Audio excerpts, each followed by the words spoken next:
Deep in the vast darkness of space, a small alien ship drifted near the edge of its home star system. The ship's crew was tired and scared. They'd traveled far and wide, searching for help. Their world was dying, its atmosphere was collapsing, crops failing, and wars breaking out. Their advanced technology was not enough to save them. The aliens sent out a desperate signal, a distress call meant for their closest allies.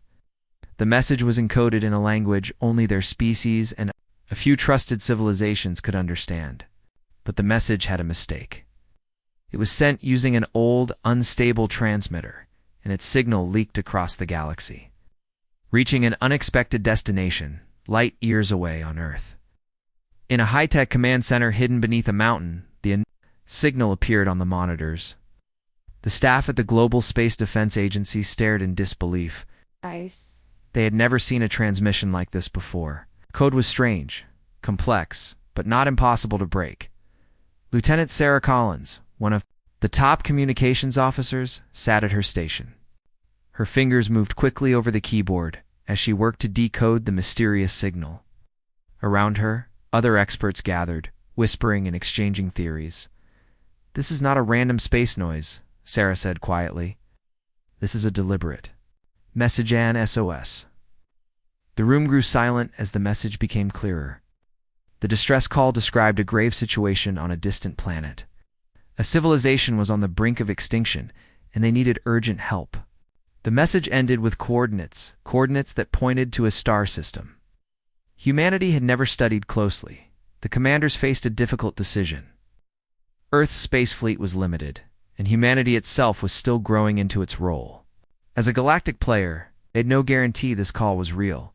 It could be a trap or an unknown threat, but ignoring the plea went against everything humanity stood for. Captain Marcus Kane, leader of Earth's fleet, was summoned immediately. A battle-hardened veteran with years of experience, he listened carefully as the message was played again. "Sir, this could be our first real contact with an alien civilization in trouble," his second-in-command said. "If we don't respond, who will?" Marcus looked at the glowing map showing the distant star system. "We don't know what we're walking into, but we can't just watch and do nothing. Prepare the fleet. We launch at first light." Back on the alien ship, the crew hoped someone would hear their call. They never expected help from such a small, untested species like humanity. In their eyes, Earth was just a quiet blue dot, not a power capable of galactic rescue as Earth's fleet. Readied for departure, scientists scrambled to analyze every bit of information they could from the signal. The aliens' technology was unlike anything humans had sent, yet fragile, showing signs of a civilization stretched thin by conflict and environmental collapse. At the spaceport, families and friends gathered to watch the fleet leave. For many, this was the first real step toward joining the stars. Hope mixed with fear in the air, Lieutenant Sarah Collins stood beside the launch command center. She felt a strange mix of excitement and nervousness. "We are about to meet the unknown," she whispered. "Maybe save a whole world." As the massive ships powered up and lifted off, the planet held its breath. Far away, the aliens watched. The stars, praying their message would bring salvation. The journey would be long, dangerous, and full of unknown threats. But for humanity, this was a moment to prove they were ready to show they could answer a call for help. No one else could or would. The stars stretched endlessly outside the window of the Aegis, Earth's flagship. Captain Marcus Kane stood at the bridge, watching the deep blackness speckled with distant lights. The fleet moved steadily toward the distant star system, following the coordinates from the distress signal. For the crew, this mission was unlike any other. They were not just exploring or defending. They were answering a call for help, a call that had come from a species they barely knew. It's from a place they had never visited. "Captain, sensors are picking up an energy signature ahead, Lieutenant," Sarah Collins said, her voice steady but alert. "It matches the data from the distress signal." Marcus nodded. "Prepare for first contact. Let's hope they're ready to meet us." As the fleet entered the alien system, a strange planet came into view. It was scarred and battered, with storms raging across its surface. The atmosphere flickered with odd lights, signs of the planet's turmoil suddenly. A ship appeared on the sensors of vessel, unlike any Earth technology. It was sleek, but damaged, drifting slowly.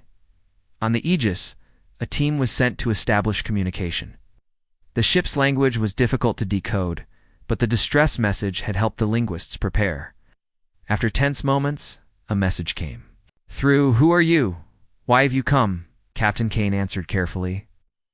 "We are from Earth. We received your call for help and came to assist."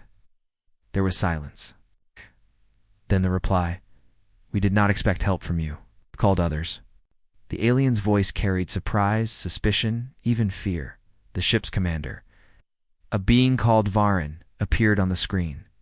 His eyes showed the stress of war and loss. "You are not the species we wanted," he said. "But perhaps you are the species we need." The humans and aliens began exchanging information. Varin's people were called the Terran, a once proud civilization now crumbling under attack from a brutal enemy, the Vorax. The Vorax were ruthless conquerors, consuming worlds and enslaving survivors. The Tyrene's old allies had abandoned them, seeing the war as lost. But Earth had arrived. The humans quickly realized their technology and tactics were different, but effective. The Terran looked at Earth's fleet with a mix of awe and disbelief, yet trust was fragile. The Terran wondered if Earth was strong enough to face the Vorax, or if they might be another liability. Captain Kane stood firm. "We didn't come because it was easy, came because it was right."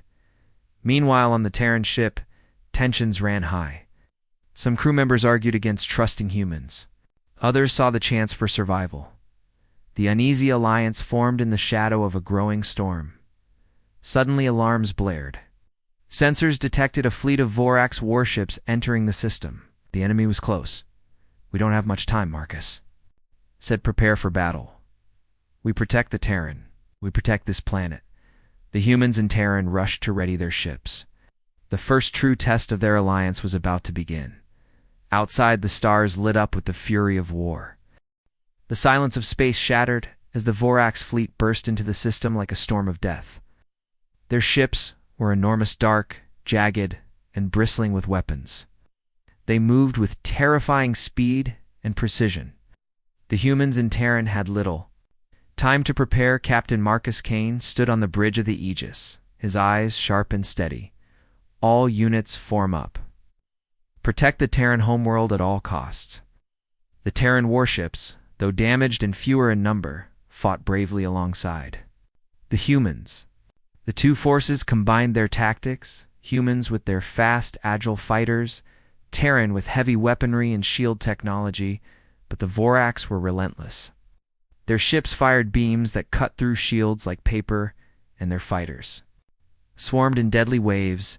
In the chaos, Marcus realized this was more than a simple invasion. The Vorax were not just conquerors, they were hunters, wiping out entire civilizations with cold cruelty. Lieutenant Sarah Collins monitored the battlefield's data feeds. "Captain, enemy ships are adapting quickly to our weapons. They're learning from every strike." "That means they are smarter than we thought," Marcus said grimly. "We need to find their weakness, fast." Meanwhile, on the Terran command ship, Commander Varin convened a council of elders. "The Vorax have destroyed many worlds," he said. "They leave nothing behind. Our people will be next if we do not act," an old Terran scientist spoke. "Up. Their strength comes from a central command ship, their hive mind. If we can destroy it, the fleet will lose coordination." Marcus listened carefully. "We'll target that ship, but we'll need a plan and we'll need to move quickly." As battle raged outside, the humans and Terran worked together to develop a daring strike. The humans would use stealth fighters to break through enemy lines, while the Terran would provide heavy support. The plan was risky. If even one part failed, the whole fleet could be destroyed. In the quiet moments before the strike, Marcus gathered his pilots. "This mission will test everything we have. Trust your training, trust each other, and remember this is for every world the Vorax have destroyed." The stealth fighters launched into the black void, weaving through enemy fire and asteroid fields. The tension was thick. One mistake meant death. They reached the massive command ship, a living fortress covered in alien armor and pulsing with dark energy. Its surface shimmered like a black star, alive with hostile intent. The fighters fired everything they had. Explosions rocked the hull, but the command ship fought back fiercely. Inside, the Vorax intelligence fought to maintain control over its fleet, sending waves of drones and fighters to repel the attack. Back on the Aegis, Marcus watched as the battle reached its climax. "We have to hold the line here," he said. "Support our strike team." The rest of the fleet engaged the remaining Vorax ships. Buying time for the stealth fighters, suddenly a massive explosion tore through the command ship. The hive mind was hit. The Vorax fleet wavered. Confused and disorganized, their ships began to retreat. Cheers broke out among the humans and Terran. For the first time, hope bloomed, but Marcus knew this was not the end. The Vorax might be beaten today, but they would return, smarter and stronger. As the fleet regrouped, the alliance between humans and Terran grew stronger. They had faced the real threat and survived. The galaxy was watching. Humanity's place in the stars was becoming clear. After the fierce battle with the Vorax fleet, the atmosphere aboard the Aegis was tense but hopeful. The humans and Terran knew the fight was far from over. The Vorax retreat was only temporary. Their enemy was clever and brutal, and the next attack would be even deadlier. Captain Marcus Kane gathered his officers in the command room. Maps of the Vorax fleet and their recent attacks filled the walls. "We have to be ready for what's coming," Marcus said. "Our weapons worked, but not enough. We need better tactics. And we need to train hard, both humans and Terran." Terran Commander Varen nodded. "Our forces are strong, but we have been worn down. Your technology helped today. If we combine our strengths, we may survive." Training began immediately.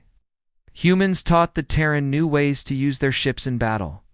They shared Earth's advanced targeting systems, shield technology, and fighter tactics. The Terran in return showed the humans how their energy weapons worked and taught them to navigate the dangerous asteroid fields near their homeworld. Lieutenant Sarah Collins led a team of scientists and engineers.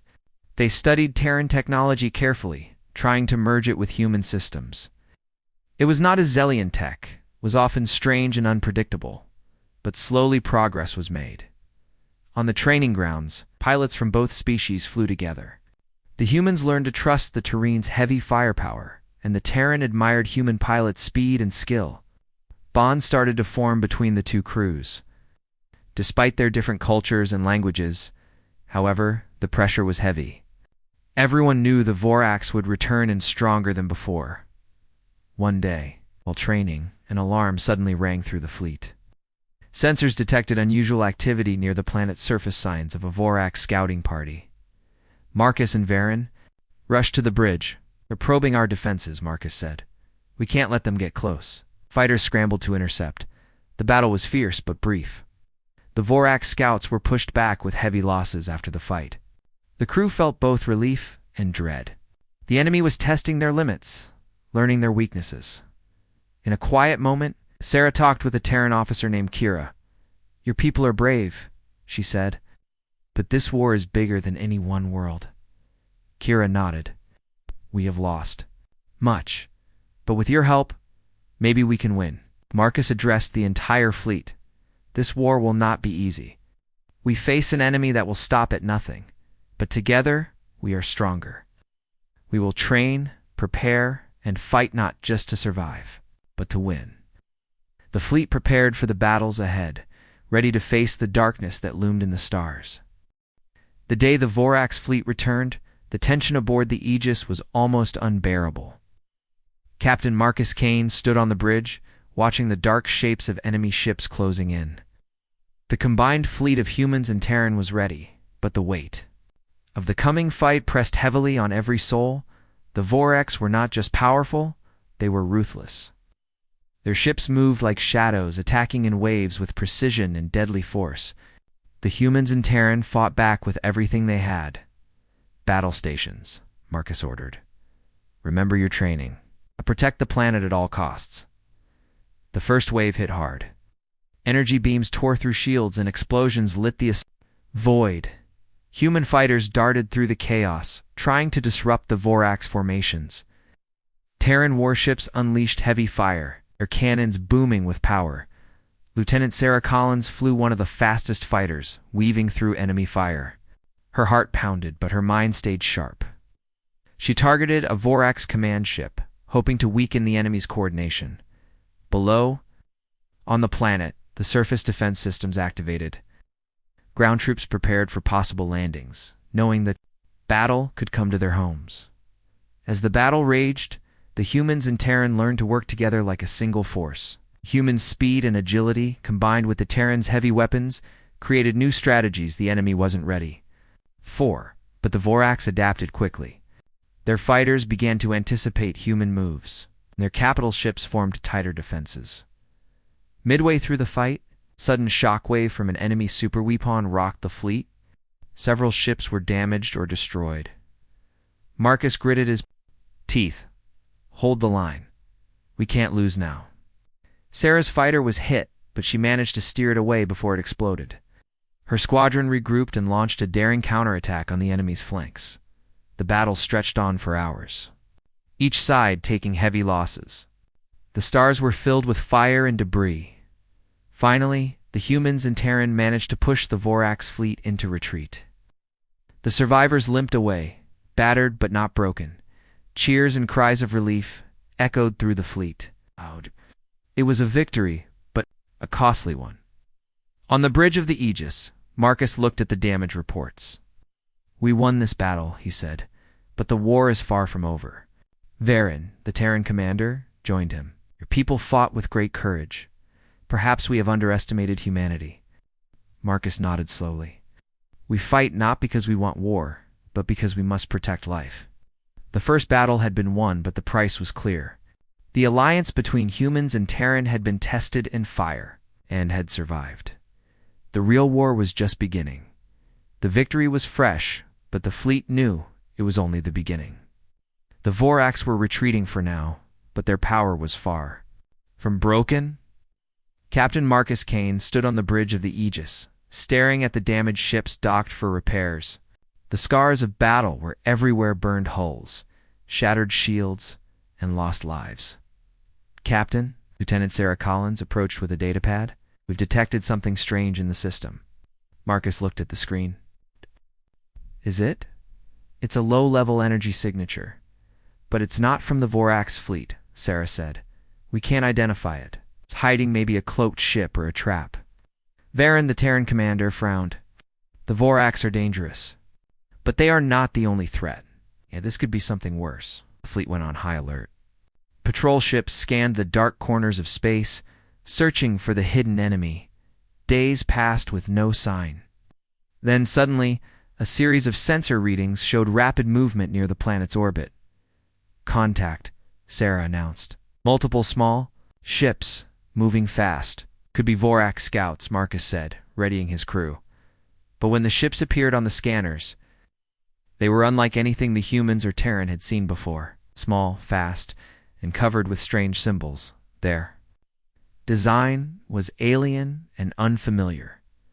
The fleet moved to intercept. The unknown ships did not attack immediately. Instead, they sent a message, a cold, simple demand. Leave this system or be destroyed. Marcus and Varen exchanged tense looks. The war with the Vorax was bad enough, but now a new enemy had appeared, one that seemed to hate both humans and Terran. Negotiations were attempted, but the new enemy was silent and unyielding.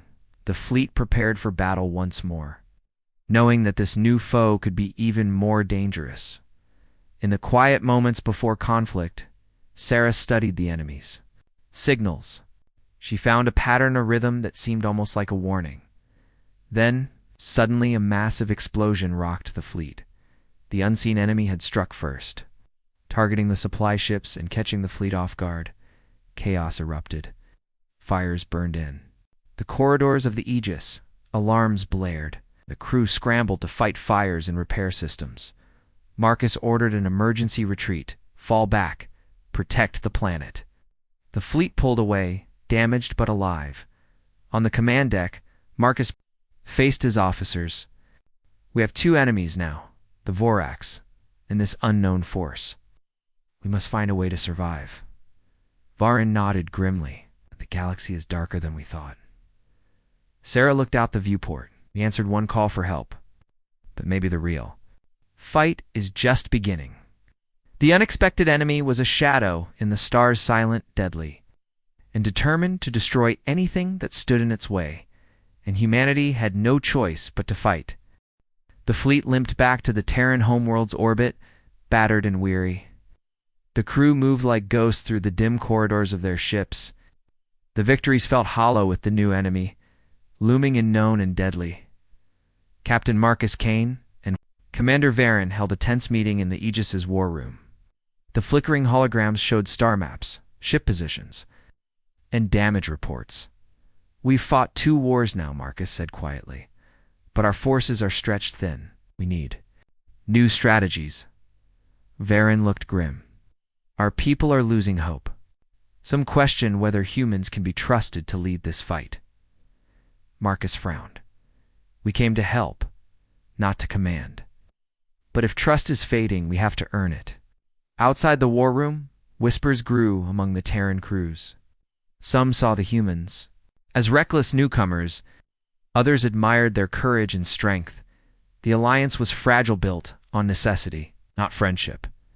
Meanwhile, Lieutenant Sarah Collins worked tirelessly with scientists and engineers.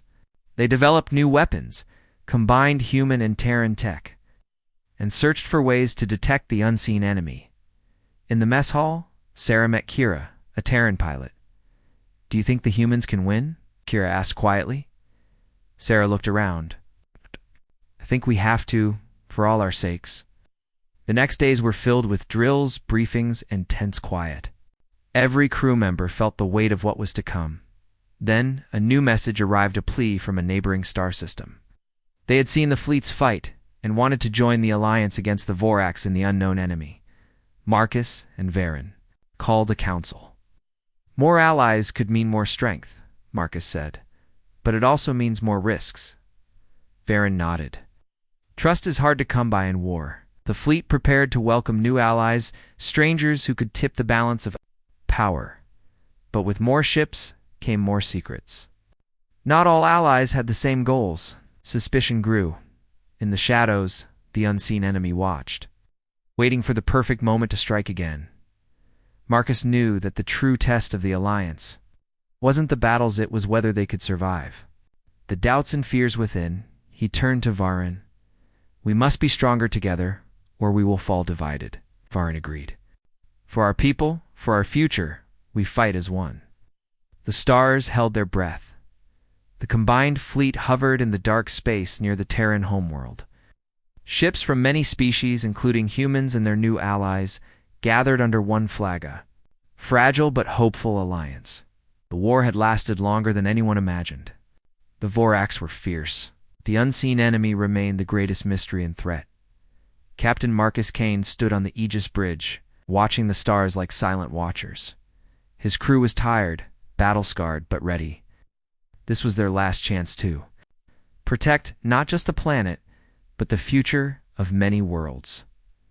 "Enemy fleet detected," Lieutenant Sarah Collins reported, her voice steady despite the tension. "Vorax and unknown ships, moving fast." Marcus nodded. "All hands battle stations. Today, we end this." The battle began without warning. The enemy fleet attacked with terrifying power. The Vorax warships roared, their dark beams cutting through shields. The unseen enemy ships moved like shadows, fast, silent, deadly. The Allied fleet fought back fiercely. Humans flew agile fighters, striking hard and fast. Terran warships formed heavy shields, protecting weaker ships. New allies brought strange but powerful weapons. Explosions lit the void. Ships collided, shields failed, and the battle turned into chaos. In the heart of the fight, Marcus led a strike team aiming for the enemy command center, a massive fortress. Ship coordinating the assault. "Stay sharp," Marcus said over the comms. "This is the enemy's brain. Destroy it, and we cripple their forces." The strike team dodged laser fire and missile barrages. One by one, enemy ships fell, but the fortress was heavily defended, with layers of energy shields and fighter screens dot inside the fortress. The enemy commanders watched the battle unfold. They knew their survival depended on crushing the Alliance here and now. Suddenly, the fortress shields began to falter. Marcus and his team pushed forward. With a final, powerful blast, they broke through the defenses. Explosions ripped through the enemy ship's core. The enemy fleet shuddered. Without their command center, their attacks grew disorganized and weak. The Allied fleet seized the moment, pushing the enemy back with overwhelming force. As the enemy retreated, Marcus looked at the stars again. The war was over for now.